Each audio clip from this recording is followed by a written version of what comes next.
오늘 본문 말씀의 제목을 제가 약간 바꿨습니다. 선한 양심의 파워라고 제목을 바꿨습니다. 한번 따라해 주시겠습니다. 선한 양심의 파워. 시작. 선한 양심의 파워.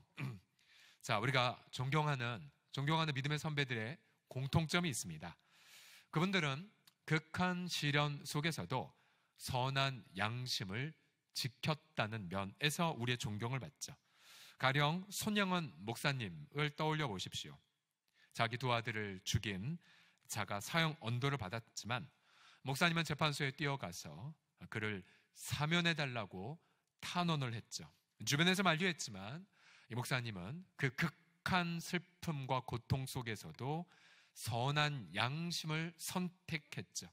그리고 급기야 그 청년을 자신의 아들로 입양한 것, 그 사랑의 원자탄. 그래서 6.25 전쟁 이후 이 민족 정말로 냉각기에 있었을 그때의 민족의 미래는 바로 사랑에 있음을 선명하게 가르쳐준 하나의 사례이죠. 여러분, 그리스도인이 정말 진가를 발휘할 때가 바로 이때입니다. 즉, 극한 시련 속에서도 선한 양심을 사수하는가. 이것이 바로 성도의 부르심인 것을 지난번에 나누었죠. 16절 다시 보시면요, 사도 베드로는 힘차게 초대교회 성도들, 그 극한 시련 속에 있는 성도들을 향해 시련에 대한 해법을 이렇게 제시합니다. 같이 읽겠습니다. 시작. 선한 양심을 가지라 라고요. 선한 양심을 가지라. 여러분, 초대교회 성도들을 향한 바로 성경의 해답이 바로 선한 양심이었습니다. 그러나 우리의 경험을 보게 되면 여러분, 선한 양심으로 살아가는 것 쉽지 않습니다. 여러분, 극한 상황에서 우리는 쉽게 당황하고요. 예를 들어 어떤 악을 경험했다면 우리는 바로 원수를 갚고자 하죠. 그렇죠? 제가 이 원고를 이렇게 쓰고 나서 어제 운전할 때 원수를 갚기 위해 잠깐 무리해서 운전했던 적을 다시 한번 자백합니다. 쉽지 않더라고요. 저도 이렇게 썼는데 어떤 악을 경험했던 우리 원수를 갚고자 합니다. 서경철, 딱 제 말이네요. 또한 여러분, 심판과 판단의 길을 걷고자 해요. 그렇죠? 그래서 여러분, 참된 성도는 극한 상황에서 악을 행하지 않고 여러분 17절의 말씀을 선택을 하죠. 17절 보시면요, 선을 행함으로 차라리 고난받아라. 선을 행함으로 고난받는 것이 하나님의 뜻일진데 악을 행함으로 고난받는 것보다 낫다라고 강조합니다.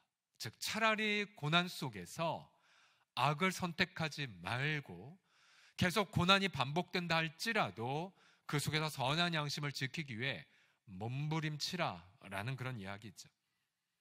우리가 지난번에 나누었듯이 선한 양심으로 살아가게 되면 주님의 눈과 주님의 귀가 그 양심을 사수하는 현장에 함께 하시게 되죠.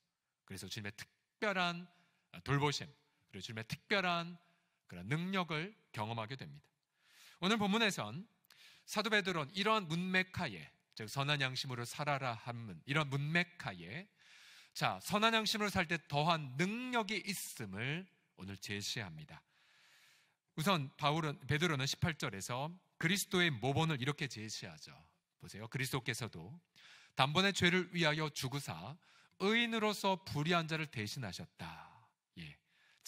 그분은 의인이었지만 불의한 자를 대신하셨고요. 또 조롱당하셨고 그리고 배반당하셨죠.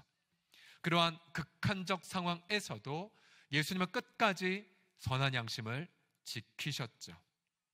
십자가에서 아버지 저들을 용서하소서라고 그렇게 말씀을 하실 정도였습니다. 여러분, 결국 이러한 그리스도의 모본을 좇는 선한 양심의 삶, 과연 여러분 선한 양심의 능력은 과연 무엇이겠습니까? 오늘 본문을 통해서 세 가지를 함께 보겠는데요, 난해한 구절이 나오기 때문에 그건 뒤로 미루고 쉬운 것부터 시작하겠습니다. 첫 번째로 선한 양심의 능력이 무엇이냐면 첫사랑을 회복하는 것을 경험하게 됩니다. 같이 따라 하시십시오. 첫사랑 회복. 시작. 첫사랑 회복. 21절을 보시게 되면 물은 예수 그리스도께서 부활하심을 말미암아 이제 너희를 구원하는 표현이 곧 세례라. 이는 육체의 더러운 것을 제하여 버림이 아니요 하나님을 향한 선한 양심의 간군이다 라고 말하고 있습니다. 여기에서 세례의 정의를 이렇게 제공하죠. 세례란 육체의 더러운 것을 제거하는 것이 아니라 무엇입니까? 선한 양심이 하나님을 향하여 지속적으로 간구하는 것이라고 정의를 내리고 있습니다. 여러분, 그 당시에 초대교회 성도들, 여러분 세례를 받고자 한다면 여러분 그것은 목숨을 건 결단이었습니다. 왜냐하면 나는 예수님이 황제가 주가 아니라 예수님만이 주임을 고백합니다. 또 예수님만이 하나님의 아들입니다. 황제는, 네로 황제는 하나님의 아들이 아닙니다 라고 고백하는 그 순간, 요즘으로 말하면 그는 국가보안법을 위반한 것이고, 북한으로 말하면 김일성 동상 앞에서 난 절하지 못하겠소, 예수님만이 나의 영원한 수령이요 라고 고백할 때에 당하는 악과 똑같은 것을 겪는 거죠. 목숨을 건 거예요, 세례. 그래서 그들은 세례를 고백할 때에 그저 종교적 예식의 일환이 아니라 정말로 그 앞에서 고백하는 거죠. 예수님만이 나의 전부입니다. 내가 정말로 주님 한 분만을 사랑합니다. 내 생명 빼앗겨도, 내가 직장에서 쫓겨나도, 내 모든 재산 잃어버려도 예수님만이 나의 전부입니다 라는 자각 받는 것이 바로 세례였습니다. 세례. 그의 선한 양심이 충천하여 하나님 앞에 담대하게 자신을 얘기하는 것, 여러분 이게 바로 선한 양심으로 충만한 세례였죠. 세례. 그러니까 지금도 제가 가장 기억나는 세례 예식은 중앙아시아 키르기스탄에서 핍박받는 청년들 2명에게 세례를 주었던 경우였습니다. 워낙 예수 믿는다고 고백하면 무슬림 대학가에서 왕따와 불이익을 당하기 때문에, 또 이미 그 현장엔 우즈벡에서 피난 온 바이올리니스트도 있었거든요. 선교사님과 함께 우리 모두 야외 예배를 드렸고, 선교사님은 리더에게 물어봤어요. 이 중에서 세례받을 준비가 된 친구가 누구냐? 자매 2명을 얘기했었습니다. 그리고 그 2명을 위하여 키르기스탄은 가보신 분들 계시지만은 눈 덮인 설산에서 내려온 차가운 시냇물이 있거든요. 물이 너무나 얕아서 이제 돌을 다 고른 다음에 물에 완전히 잠그는 것을 경험하게 했죠. 그 자매의 믿음을 고백하게 하고, 그리고 고백의 의미가 우리가 무엇인지 알기 때문에 다 숙연해졌고요. 우즈벡에서 핍박에서 탈출한 자매가 바이올린 연주하고, 그러면서 햇살이 쏟아지는 가운데에 저희가 그 자매들을 세례를 주었을 때, 정말 그 세례 자체가 예식이 아니었었어요. 그건 정말 주님 한 분만으로 내 전부입니다 라고 고백하는 살아있는 양심의 고백이었습니다. 사실 여러분, 우리가 세례가 육체의 더러움을 제거하지 않는다라는 구절을 보시게 되면 여러분 어떠세요?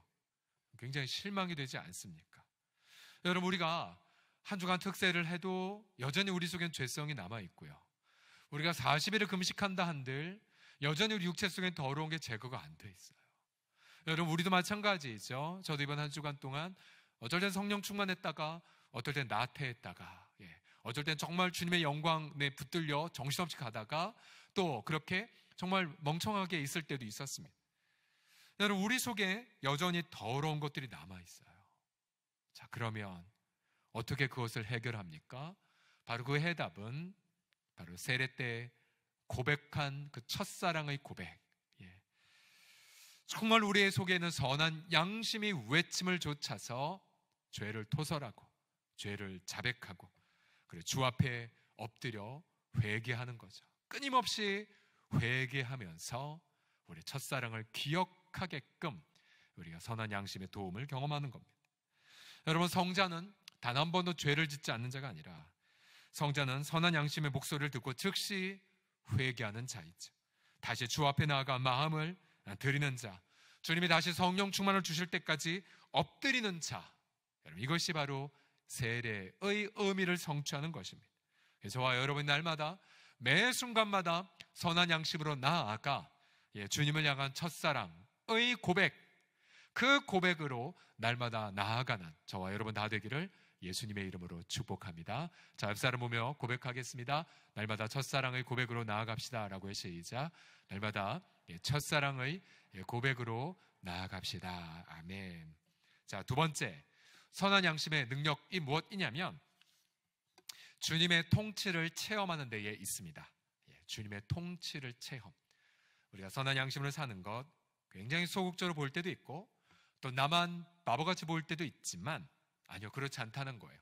우리 선한 양심을 통하여 살 때 이 주님의 이 엄청난 왕권을, 위력 있는 그 다스리심을 내가, 내 작은 자가 위력 있게 경험한다는 사실이에요. 오늘 본문의 18절 하반절을 보시면, 자, 먼저 예수님의 모본을 보십시오. 예수님은 의로운 자로서 불의한 자를 대신하셨죠. 그래서 죽임을 당하셨어요. 실패한 자 같아요. 어리석어 보여요. 그러나 예수님이 받은 하나님의 왕권은 무엇이었습니까? 보시면 영으로는 어떻게 받으셨습니까? 살리심을 받으셨습니다. 부활을 예수님이 받으셨어요. 여러분, 결국 예수님의 그 선한 양심의 귀결은 무엇이냐면 실패나 조롱이 아니었어요. 바로 하나님의 그를 죽은 자 가운데 살리셔서 하나님의 오른손으로 높이시고 모든 만물 위에 뛰어난 이름을 예수님이 부활을 통하여 받으셨습니다. 할렐루야. 그러니까 예수님조차도 여러분 하나님의 위력 있는 왕권을 경험하신 거죠. 자, 그 다음 보십시오. 예수님이 부활하셔서 하신 일이 무엇인지 19절 통해 보시면요, 보세요. 그가 또한 영으로 가서 옥에 있는 영들에게 선포하셨습니다. 자, 이 선포란 문맥을 보면 살리심을 받은 것, 즉 바로 예수님의 주권의 내용을 영들에게 전파했다라고 말씀하신 거죠. 예수님이 옥에 있는 영들에게 자신의 주권을 선포하셨다는 거, 자, 신약 성경에 저 옥에 있는 영들이 누구냐, 이거는 여러분 대표적 난해 구절 중에 한 구절입니다. 제가 저것과 연관된 자료들을 한 4권 정도 쭉 보았지만요, 조금만 따로 이렇게 책으로 묶어서 저 해석만 20몇 가지 다룬 그런 책도 있다 함을 한 책에서 소개받을 수가 있었습니다. 자, 크게 2가지 해석이 있어요. 한 가지, 첫 번째 해석이 무엇이냐면, 저 양반들은 노아 홍수 당시에 회개하지 않은 자들이다. 회개하지 않은 자들인데, 그런데 옥에 있다가 주님이 부활하시고 나서 영으로 가서 그들에게 복음을 전파했다. 아마 요 생각을 많이 가지고 계셨을 것 같습니다. 근데 만약 그렇게 되면 무엇을 위배하냐면, 그런 부자와 나사로 이야기에서 한 번 죽으면 영원한 운명이 결정돼 버리거든요. 그래서 만약 저 선포란 개념이 옥에 있는 영들을 구원하기 위한 복음 전파라 하면 교리적으로 어긋나 버립니다. 그래서 그거 해석은 안 되고, 단 만약 선포의 그 내용이 살리기 위한 선포가 아니라 바로 죽은 자들에게조차도 누가 산자와 죽은 자의 왕인지 선포함을 받는 거라면 그것은 가능한 거게 되겠죠. 왜냐하면 예수님은 죽은 자와 산자의 유일한 주님이기 때문에요. 즉 죽은 자들조차에게도 예수님의 주권이 선포됐다, 그 정도까지 해석만 해도 괜찮겠죠. 그런데 대부분의 학자들은 이 해석보다는 이 옥에 있는 영들을 어떻게 해석하냐면 반역한 천사들로 해석하는 경우가 더 많은 걸 관찰할 수 있었습니다. 반역한 천사들. 자, 노아 홍수 당시 때에 인간을 얘기한 것이 아니라 바로 하나님 앞에 대적했던 그런 천사들, 바로 그들을 의미한 거다라고 추정하는 거죠. 근거되는 구절은 유다서 6절입니다. 유다서 6절 보시면요, 보세요. 자기 지위를 지키지 아니하고 자기 처소를 떠난 천사들을 큰 날의 심판까지 영원한 결박으로 흑암에 가두었다는 그림이 나옵니다. 자, 베드로서의 옥에 있는 영들, 유다서의 결박된 영들, 즉 반역한 천사들, 서로 통하기 때문에, 자, 그래서 이렇게 해석하는 거죠. 예수님의 그 주권이 반역한 천사들에게도 강력하게 전파됐다, 선포됐다, 이렇게 해석을 하는 거죠. 자, 이 해석이 좀 문맥에 도움이 되는 건 22절을 보시게 되면, 그는 하늘에 오르사 하나님 우편에 계시니 천사들과 권세들과 능력들이 그에게 복종한다라고 말하고 있습니다. 즉 여러분, 권세들, 능력들, 천사들 모두 다 초자연적인 영적 세력들이죠. 예. 근데 그런 영적 세력들조차도 예수님에게 복종하게 되었다라고 말합니다. 왜요? 예수님이 끝까지 선한 양심으로 승리했기 때문에. 제가 두 가지 해석을, 정확히 세 가지 해석을 설명해 드렸지만, 그러나 이 설명을 듣고 다시 한글을 보시면 또 헷갈리실 거예요. 목사님, 이거 보니까 노아의 날 방주 준비할 때 하나님 오래 참고 기다려 복종하지 않은 자들이라고 말하는데요 라고 한글로 보면 그런 뉘앙스 느끼실 거예요. 원문으로 보지 않아서 그런 거니까 여러분, 그런 해석들 다양한 게 있다는 정도만 아시면 돼요. 그런데 우리가 지난 주일날에 우리 섬기미들과 함께 나누었지만 해석은 문맥이 결정합니다. 도대체 베드로가 이 난해함을 왜 소개했을까? 핵심은 여기에 있어요. 무엇이냐면 앞의 문맥, 선한 양심을 가져라. 예수님이 부활을 경험했고 또 선한 양심을 가질 때 절대 소극적이지 않다는 거죠. 왜요? 예수님의 주권이 반역한 천사들에게조차도 선포돼서 이제 모든 악한 천사들조차도 예수님에게 복종하게 될 만큼 선한 양심은 파워가 있음을 베드로가 강조하기 때문입니다. 좀 더 이 부분을 이 초대교회 성도들 입장에서 대해서 한번 읽어보십시오. 초대교회 성도들 입장에서 보면요, 많은 동료들 투옥됐고 또 순교당했어요. 그리고 거대한 로마 제국과 네로 황제 앞에 예수 믿는 성도 너무나 미약해 보였어요. 이건 바위를 계란으로 치는, 계란으로 바위치기죠. 그렇죠? 바위로 계란 치면 안 되죠. 계란으로 바위치기 같은 거를 느꼈을 거예요. 불가능해 보여요. 그런데 그렇게 너무나 미약한 성도들이 한 게 무엇이었습니까? 선한 양심으로 살았죠. 어떻게 해요? 선한 양심으로 가령 전염병이 막 횡행하면 갈렘 같은 유명한 의사들은 다 도망가 버렸는데 크리스찬들은 거기나마 전염병자들에게 먹을 거 주고 그들을 극진에 간호했죠. 또 사람들이 이 크리스찬들은 범죄자들이다라고 아무리 조롱을 해도 크리스찬들 끝까지 법정에서나 원형 경기장에서나 끝까지 마음을 지키며 용서를 했고요. 끝까지 죽음을 두려워하지 않았고 끝까지 로마 시민들을 위해 기도했었어요. 여러분, 그러한 선한 양심을 보고 로마 제국의 교만은 와르르 무너지기 시작했습니다. 네로 황제 배후에 악한 영들이, 즉 교만을 부추기고 살인을 부추기는 영들이 수천 마리가 있다 할지라도 여러분 보세요. 크리스찬들의 선한 양심을 통해 그 무수한 악한 영들이 다 떠나가기 시작한 거예요.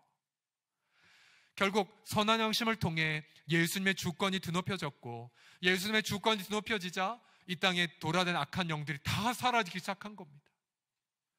여러분, 결국 이 본문 말씀은 이런 걸 강조하죠. 여러분, 이 악함의 역사가 노아 홍수 때부터이든 아니면 우리가 이름도 듣지 못한 흑암에 결박된 천사이든 관계없이 선한 양심으로 결국 로마는 변화될 것이다. 계속해서 선한 양심으로 살아다오. 이것이 바로 베드로의 의도입니다. 여러분, 결국 교회 공동체를 보시면요, 여러분, 공동체에서 누가 리더가 될 수가 있을까요? 많이 배운 사람, 또 돈 많은 사람, 사회 권력자들, 목소리가 큰 사람들. 여러분, 교회 공동체 리더는 누구냐면 선한 양심을 가진 자가 리더입니다. 믿으십니까? 또 공동체에서 누가 리더로 세워지냐면 시련 속에서도 끝까지 선한 양심을 지키는 자입니다. 여러분, 공동체에서 누가 존경받는 리더가 되어야 하냐면 극한 시련에도 불구하고 선한 양심을 지켜서 그 선한 양심을 통하여 가정과 일터를 변화시키는 사람입니다. 예수님은 그런 자에게 여러분 더 많은 권한을 맡기십니다. 그리고 주님은 그러할 능력이 이미 되어 계시죠. 지난 화요일 날 제100일의 서울로의 정교회를 통해서 우리 교회 장로 증선 청원 가결이 되었습니다. 이제 공식적으로 우리가 우리 교회 안에서 이제 임직자 선거를 위해 이제 준비할 이제 법적인 토대가 된 거죠. 자, 우리는 6월 마지막 주일날 임직자 1차 선거를 실시할 겁니다. 지난 주일날 임시당회 때 일정과 또 방법 다 결정을 했는데요.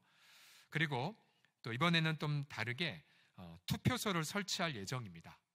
투표소를. 그래서 하루 종일 기도하고 들어가셔서 비밀투표 원칙을 지키도록 할 예정입니다. 이를 위해서 6월 마지막 주 한 주 전에 공동의회를 해서 이제 앞으로 있게 될 두 번 정도 혹은 세 번 정도의 이 선거 과정에 대한 결의를 한 주 전에 공동의회를 통해서 할 예정에 있죠. 자, 여러분, 우리가 지금부터 여러분 기도하셔야 됩니다. 무엇을 기도하시냐면, 하나님, 선한 양심을 가진 자들을 분별하여 세우게 하여 주시옵소서. 아셨죠, 여러분? 선한 양심을 가진 자들을. 또 특별히 시련을 겪었음에도 불구하고 여러분 그 속에서 우직하게 선한 양심을 지킨 분들을 세우게 하여 주시옵소서. 그래서 그렇게 선한 양심을 지킨 분들에게 우리 리더십을 주고 권한을 줄 것입니다. 그래서 여러분 계속해서 여러분 기도해 주십시오. 자, 선한 양심의 능력, 결국 우리는 선한 양심을 통하여 우리는 천사들을 통치하고 악한 천사들마저 통치하시는, 그리고 또 역사를 주관하시는 주님을 위력 있게 경험합니다. 자, 마지막으로 선한 양심의 능력이 무엇이냐면 전도의 문이 활짝 열리는 데에 있습니다. 20절 보시면요, 그들은 전에 노아의 날 방주를 준비할 동안 하나님을 오래 참고 기다리실 때에 복종하지 아니하던 자들이라. 방주에서 물로 말미암아 구원 얻은 자가 몇 명뿐이니 겨우 8명이라. 자, 노아 시대 구원받은 사람 겨우 8명에 불과했죠. 그러나 노아는 그 긴 시간 동안 자기 선한 양심을 지켰고 그리고 자신과 자신의 가족을 무시무시한 물의 심판에서부터 건짐을 받을 수가 있었습니다. 여러분, 우리가 왜 선한 양심으로 살아가야 하냐면 바로 선한 양심으로 살 때에 비로소 전도의 문이 활짝 열리기 때문이에요. 18절 말씀은 같이 읽어보겠습니다. 시작. 그리스도께서도 단번에 죄를 위하여 죽으사 의인으로서 불의한 자를 대신하셨으니 이는 우리를 하나님 앞으로 인도하려 하심이라. 아멘. 자, 예수님이 왜 선한 양심으로 끝까지 사셨습니까? 목적이 뒤에 나오죠. 우리를 하나님 앞으로 인도하게 하기 위해서.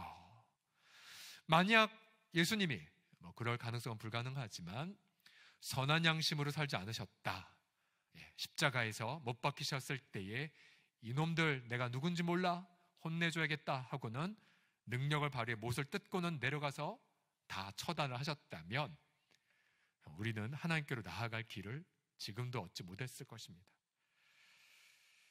여러분, 결국 예수님이 선한 양심으로 승리하신 것처럼, 그래서 그 결과 저와 여러분들이 담대하게 하나님 앞에 이렇게 기쁨으로 나아가 예배하고 교제하는 것처럼, 여러분, 우리 또한 선한 양심으로 살아가게 되면 사람들은 그 선한 양심을 보고 또 우리의 삶을 보고 마음을 열게 됩니다.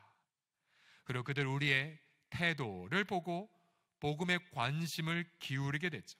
자, 물론 이 지점에서 우리가 믿지 않는 사람들에게 완벽한 의인이 되라는 것이 아니라, 앞서 세례받아도 육체의 더러움이 제거되진 않고 선한 양심을 끊임없이 찾아가는 경향성이 있다고 나누었죠.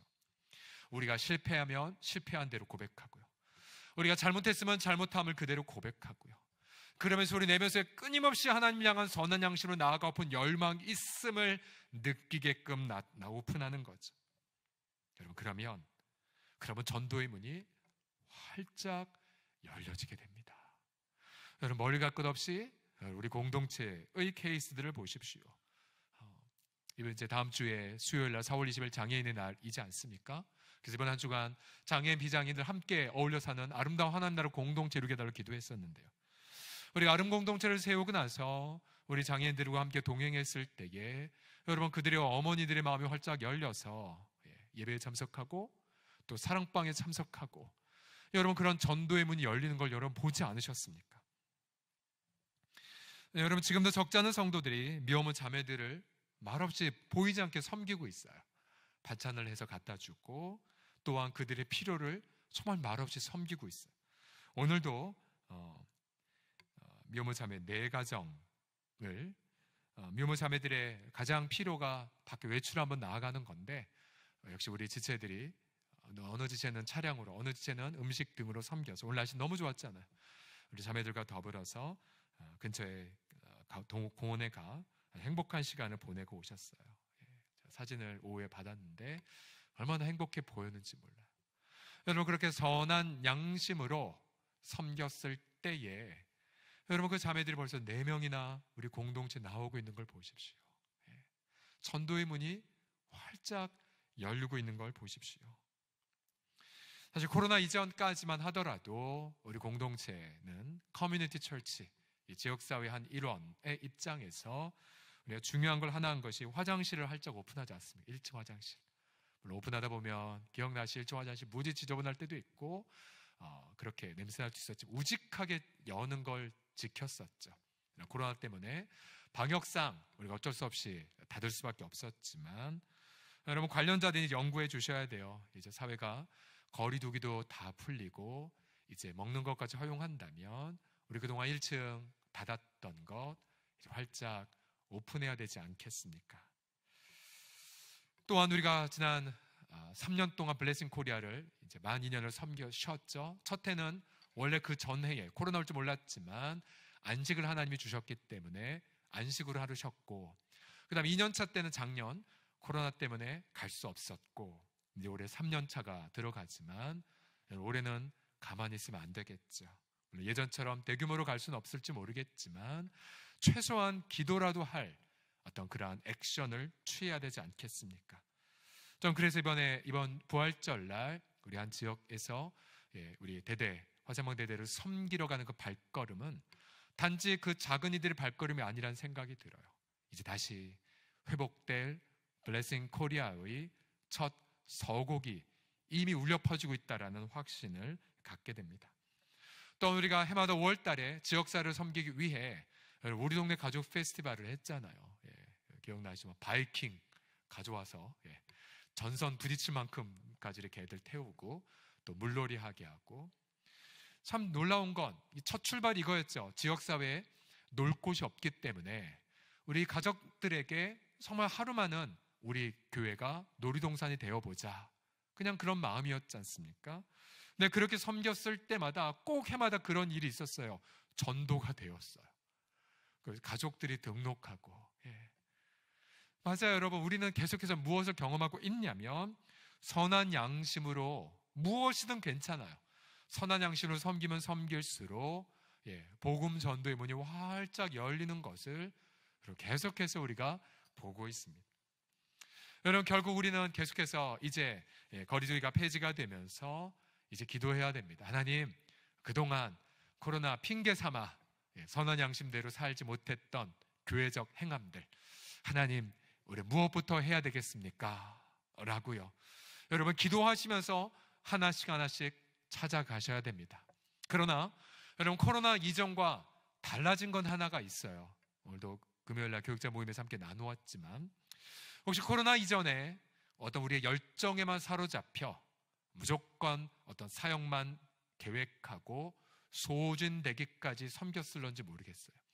네, 요즘은 코로나 기간 동안 하나님 우리 공동체 주신 것은 사랑방의 내실화, 그리고 목양의 원칙을 우리로 훈련받게 하셨죠. 여러분, 이제 앞으로 교회 안에서 사역의 문, 봉사의 문이 활짝 열려져서 여러분들로 하여금 제발 우리 동네 가족 페스티벌에 가서 음식 좀 만들어 주십시오, 또 어떤 블레싱 코리아 가서 뭐 합시다라고 할 때마다 여러분 이제 이거 점검 한번 하셔야 돼요. 뭐냐면 봉사하기 위해 봉사하지 마시고요, 언제나 우리 중심은 선한 양심으로 첫사랑을 고백하는 그 믿음을 잃지 않는 범위 안에서, 그래서 먼저 무릎 꿇고 봉사하시고요, 먼저 기도하면서 섬기시고요, 그러면 섬기다가 주님을 더 깊이 만나는 경험, 이거 약속하지 않으면 우리 사역 다시 재개 안 할 겁니다. 그래서 충분하게 무릎 꿇고 기도하시고 선한 양심으로 충천되어서 선한 행실로 함께 나아가게 될 때에 여러분, 그 현장들마다 전도의 문이 활짝 열려질 것이고 믿지 않는 분들이 여러분의 행실을 통하여 하나님께로 나오게 될 줄을 믿습니다. 이제 베드로전서 3장을 마무리하면서 이런 마음판 안에 이제 이 문구 새기셨죠. 시련은 선한 양심으로 승리한다. 여러분, 저와 여러분 모두가 또 우리 전체 공동체적으로도 또 사랑방에서도 선한 양심으로 승리하는 우리 모두가 되시기를 예수님의 이름으로 간절히 축복합니다. 아멘. 우리 옆사람 보며 외치겠습니다. 선한 양심으로 승리합시다 라고요. 시작. 선한 양심으로 승리합시다. 아멘.